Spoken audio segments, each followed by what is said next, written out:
ពេលលក់មិនដាច់ពេលដែលយើងថាលក់ស្ងាត់មែនតើទៅយើងមានអារម្មណ៍ថាមកពីអីវ៉ាន់យើងអត់ល្អឬក៏បើយើងធ្វើគ្រឿងលក់វិញយើងគិតថាយើងធ្វើអត់ឆ្ងាញ់ដូចគេបានគេអត់ទិញអញ្ចឹងចា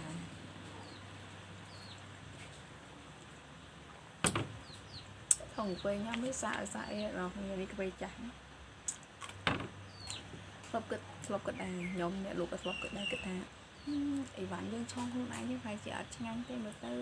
បានជាគេលក់ដាក់យើងលក់ដែរគេអត់សូវទិញដោយសារយើងធ្វើអត់ឆ្ងាញ់យើងធ្វើអត់ត្រូវចិត្តគេអញ្ចឹងណាមែនទៅយើង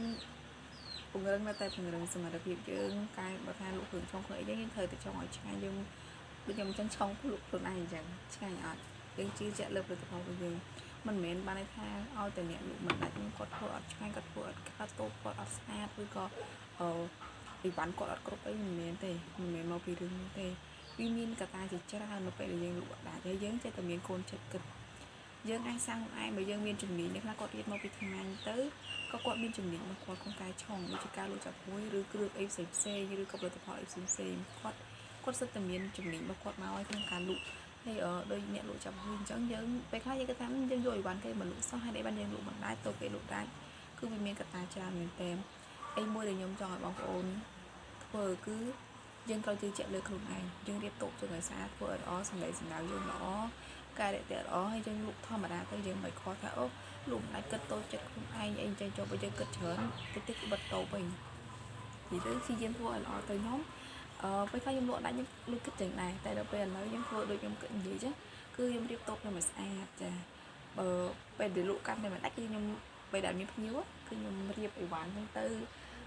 តាំងឲ្យស្អាតគ្រឿងកំប៉ុងអីចឹងតើថាយើងបដូរយើងតាំងអានេះយើងបដូរតាំងអាផ្សេងខ្ញុំមើលទៅវាស្អាតជាងមុនអីចឹងទៅហើយគ្រឿងឆុងគឺខ្ញុំកែលម្អការឆុងរបស់ខ្ញុំត្រូវឆុងមិនធ្វើកែវមិនដូរកែវមិនឲ្យស្អាតមើលទៅនេះហើយរសជាតិដូចគ្នាយើងដាក់មិនឲ្យវាល្មមយើងរៀនបន្ថែមអីចឹងណាហើយយើងព្យាយាមបង្ហាត់ជំនាញរបស់យើងហើយរៀបចំកន្លែងលក់របស់យើងឲ្យស្អាតយើងនិយាយទៅយើងធ្វើអីត្រូវមានភាពជឿជាក់លើខ្លួនឯងមិនមែនថាគេមិនទិញយើងធ្វើមកពីយើងមិនល្អមកពីតូបយើងមិនស្អាតមែនទេកុំគិតរឿងហ្នឹងព្រោះពេលខ្លះទៅមកពីគេអត់ចង់ទិញអញ្ចឹងគឺយើងត្រូវតែរៀបចំតូបយើងឲ្យស្អាតឲ្យគេទទួលស្គាល់ហើយមិនបាច់ប្រឹងនិយាយច្រើនទេយើងកាន់តែនិយាយច្រើនគេកាន់តែគេហៅថាផ្ដុតយើងមកវិញណាអញ្ចឹងយើងមិនបាច់ព្យាយាមនិយាយច្រើនទេយើងព្យាយាមធ្វើឲ្យគេឃើញវិញថាយើងលក់ដាច់អីចឹងទៅយើងរៀបចំឲ្យស្អាតតូបយើងទៅគឺភ្ញៀវគឺចេញចូលច្រើនដូចខ្ញុំបើខ្ញុំទូអានភ្ញៀវច្រើនដោយសារតែខ្ញុំផុស Facebook អីចឹងទៅពីតូបខ្ញុំអីមានចឹងទៅ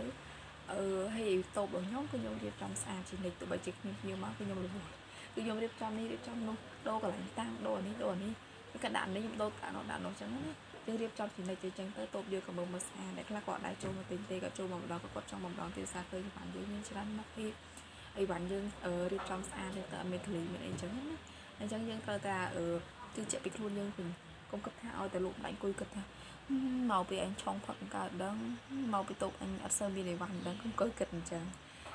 ពេលខ្លះទោះបីយើងបើគ្រប់មុខដល់បើគេមិនចង់ទិញនៅតែគេមិនទិញអញ្ចឹងព្យាយាមរៀបតូបយើងឲ្យស្អាតទៅយើងចាំទទួលភ្ញៀវលក់ពួកយើងលក់ពីច្រើនចាំពួកយើងលក់ដល់ផ្ទះអញ្ចឹងយើងរៀបចំកន្លែងយើងឲ្យស្អាតឲ្យតែរៀបរយគ្រប់យ៉ាងហើយយើងកុំគិតនៅគិតរឿងហ្នឹងគឺសំខាន់គឺតូបស្អាតអីវ៉ាន់ច្រើនមុខដាក់បានគ្រប់មុខចឹងទៅច្រើនមុខទៅមកយកមុខច្រើនទេខ្ញុំឲ្យច្រើនមុខមិនមែនមុខច្រើនទេគឺយើងឲ្យមានច្រើនមុខទៅដើម្បីគេ